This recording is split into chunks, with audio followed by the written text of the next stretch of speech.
Hello hi everyone, कशा आहात सगळे? स्वागत करते मी आपल्या सगळ्यांचं आपल्या युट्यूब चॅनलवर इन एसपी ट्युटोरियल्स. तर आज आपण पाहणार आहोत English class 1 unit number 4 lesson number 4.11 summer holidays workbook solution. Words and meaning देण्यात आलेले आहेत. चला तर पाहून घेऊया. कोर्टयार्ड, कोर्टयार्ड म्हणजेच काय? अंगण. कोर्टयार्ड म्हणजेच काय? अंगण. And open space surrounded by the building or a house. घरासमोरचा जो ओपन स्पेस असतो, जो खुली जागा असते, मोकळी जागा असते, त्यालाच कोर्टयार्ड असे म्हणतो. तर त्याला मराठीत आपण अंगण असे म्हणतो. ट्रेक, ट्रेक म्हणजेच काय? आपण पर्वतावर चढतो, जे चढण्यासाठी आपल्याला कठीण असते त्याला ट्रेक असे म्हणतात. A long and difficult walk especially up a hill. तर खूप मोठं वॉक असतं, खूप लांब चालायचं असतं आणि ते चालण्यासाठी आपल्याला डिफिकल्ट असतं, अवघड असतं. इस्पेशली अप अ हिल. आणि हे कुठं चाललं जातं? डोंगरावर चाललं जातं, त्यालाच ट्रेक असे म्हणतात. स्प्रिंकल, स्प्रिंकल म्हणजेच फवारणी. काय करणे? फवारणी. Lightly throw small pieces of something over something else. तर काही गोष्टी आपण काही गोष्टींवर फवारतो, झिडकवतो, म्हणजेच मीठ स्प्रिंकल करतो ना, त्याला स्प्रिंकल असे म्हणतात. नेटिव्ह प्लेस म्हणजेच काय? स्थानिक ठिकाण. नेटिव्ह प्लेस म्हणजेच काय? स्थानिक ठिकाण. A town or a village, a area where the person was born or his her family comes from. A town म्हणजेच गाव किंवा एक खेडे आहे, जेथे तो व्यक्ती जन्मलेला असतो किंवा त्याची फॅमिली तिथे राहत असते, त्यालाच नेटिव्ह प्लेस असे म्हणतात. Thoroughly, complete and carefully. Thoroughly म्हणजेच काय? पूर्णपणे आणि काळजीपूर्वक. यम्मी, यम्मी म्हणजेच काय? खूपच चविष्ट, त्याला व्हेरी टेस्टी असं म्हटलं जातं. दॅट आफ्टर नेक्स्ट वन आहे oral work. Listen and read aloud. Listen and read aloud. Listen to the passage given on textbook page number 78 and read it aloud. तर आपल्याला टेक्स्टबुक पेज नंबर 78 वर passage देण्यात आलेला आहे, तर ते passage ऐका म्हणलेलं आहे, लिसन करा म्हणलेलं आहे. That after read it allowed, मोठ्यानं वाचा असं म्हणलेलं आहे. टीचरसाठी इन्स्ट्रक्शन्स देण्यात आलेले आहे. The teacher first read the entire passage aloud, then line by line the students then read it themselves. तर इथं टीचरनं फुल एंटायर पॅसेज मोठ्यानं रीड करायचं आहे. That after line by line read करायचं आहे आणि स्टुडंट्स काय करतील? स्वतःहून रीड करतील. दॅट आफ्टर नेक्स्ट वन आहे क्लास वर्क, होमवर्क. तर स्टुडंटसाठी नोट देण्यात आलेला आहे. Students may do textual activity 3 and 4 in the textbook itself. तर टेक्स्टबुकमध्ये 3 and 4 ऍक्टिव्हिटी देण्यात आलेली आहे. 3 and 4 ऍक्टिव्हिटी देण्यात आलेली आहे आणि 3 and 4 ऍक्टिव्हिटी आपल्याला बाय ओन तेथे सॉल्व्ह करायचं आहे. दॅट आफ्टर नेक्स्ट वन आहे read the words given below then write them. खाली काही वर्ड्स देण्यात आलेले आहेत, त्यांना रीड करा म्हणलेले आहे आणि बॉक्सेस मध्ये लिहून घ्या असं म्हटलेलं आहे. कार्टून, व्यंगचित्र, हॉलिडेज सुट्ट्या, कोर्टयार्ड अंगण, नेटिव्ह स्थानिक, समर उन्हाळा, बायसिकल राईड सायकलवरच्या चक्रा, सनराईज सूर्योदय, बीच समुद्र किनारा, सनसेट सूर्यास्त, कझिन्स भावंड, ट्रेक म्हणजे पर्वत चढून जाणे, बिझी व्यस्त, बिगन सुरुवात होणे किंवा सुरुवात झाली, समटाइम्स काही वेळा, हिल टॉप म्हणजेच पर्वताच्या उंचीवर.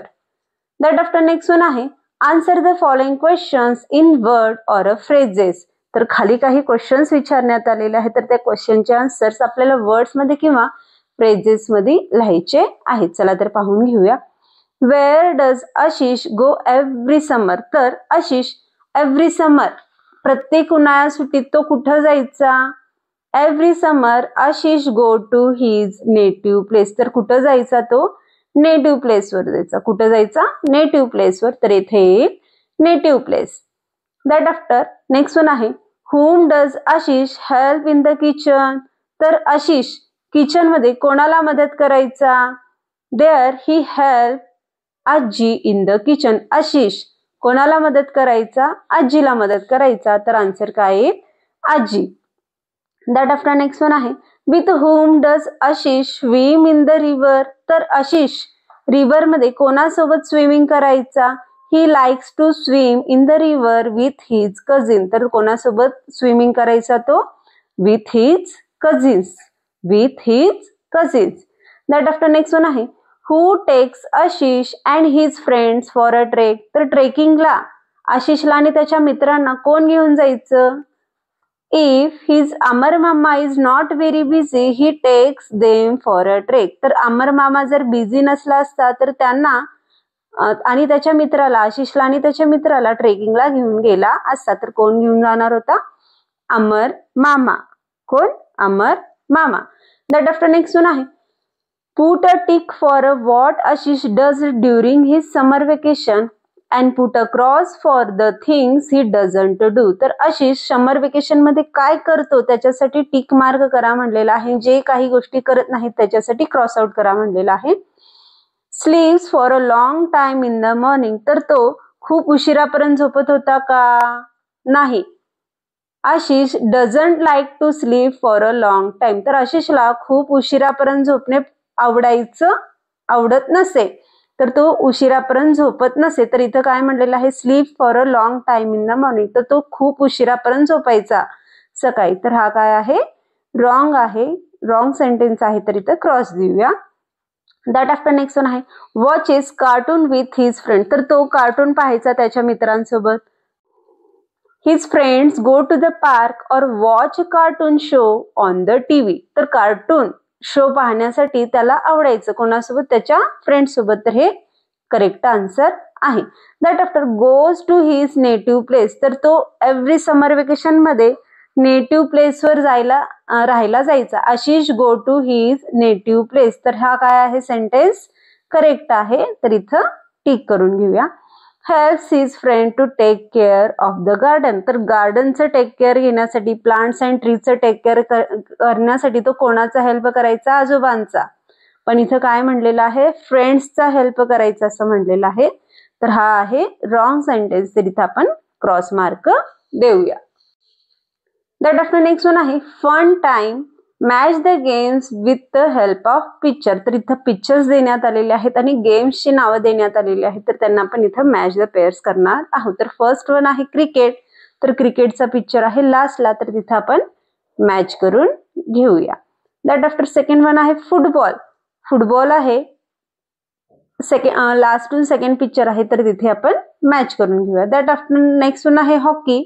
हा स्टार्टिंग पासून सेकंड पिक्चर आहे. तिथं मॅच करून घेऊया. कबड्डी. कबड्डीला मॅच करून घेऊया. आणि दॅट आफ्टर आहे खो खो. खो खोला सुद्धा इथे मॅच करून घेऊया. दॅट आफ्टर नेक्स्ट वन देण्यात आलेला आहे activity listen and do. Read the instructions for making summer salad given on a textbook page number 80 and understand them and do activity at home. तर पेज नंबर 80 वर, textbook मध्ये page number 80 वर आपल्याला समर salad कसं prepare करायची आहे ही activity सांगण्यात आलेली आहे. तर ही ऍक्टिव्हिटी आपल्याला काय करायचं आहे?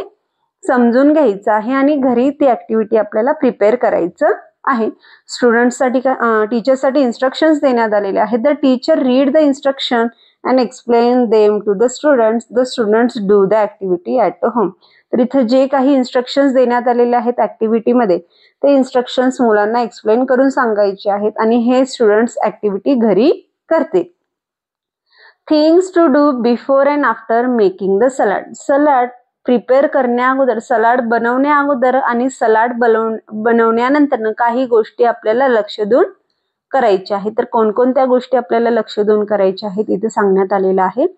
Wash your hand thoroughly with soap and water before starting. तर तुम्ही सलाड प्रिपेअर करण्याअगोदर तुमचे जे हँड्स आहेत, तुमचे जे हात आहेत, स्वच्छ साबणाने आणि पाण्याने धुवून घ्यायचे आहे. वॉश द मँगोज वेल. तर आंबे सुद्धा आपल्याला, कैऱ्या सुद्धा काय करायच्या आहेत? स्वच्छ धुवून घ्यायच्या आहेत. Take a clean plates knife and spoon. तर क्लीन प्लेट, स्वच्छ वाटी किंवा स्वच्छ प्लेट घ्यायचं आहे, नाईफ घ्यायचा आहे आणि स्पून घ्यायचा आहे, चमचा घ्यायचा, चाकू घ्यायचा आहे. Use the knife carefully. जे काही तुम्ही चाकू वापरणार आहात त्याला काळजीपूर्वक वापरायचं आहे. Wash your hands after making the salad. Salad prepare केल्यानंतर सुद्धा तुमचे जे हात आहेत ते हात स्वच्छ धुवून घ्यायचे आहेत. Eat carefully and sharing the salad with your friends and family. आणि जे काही तुम्ही सलाड प्रिपेअर केलेला आहात, तयार केलेले आहात, ते केअरफुली काळजीपूर्वक खायचं आहे आणि तुमच्या फ्रेंड्सला आणि फॅमिलीजला ते काय करायचं आहे, शेअर करायचं आहे. Wash your hands and mouth after eating. तर खाल्ल्यानंतर सुद्धा आपले हँड स्वच्छ धुवून घ्यायचे आहेत, हात स्वच्छ धुवून घ्यायचे आहेत आणि तोंड सुद्धा स्वच्छ धुवून घ्यायचं आहे. माउथ म्हणजेच तोंड. Put all the trash in the dustbin. आता सलाड वगैरे प्रिपेअर झालं, तयार झालं, खाऊन घेतला, सगळं झालं, जो कचरा तयार झालेला आहे तो सगळा कचरा आपल्याला डस्टबिन मध्ये घालायचा आहे. If you are outdoors or a plates or spoons in the sink. जर तुम्ही बाहेर असाल तर ते कचऱ्यामध्ये घाला म्हणलेलं आहे.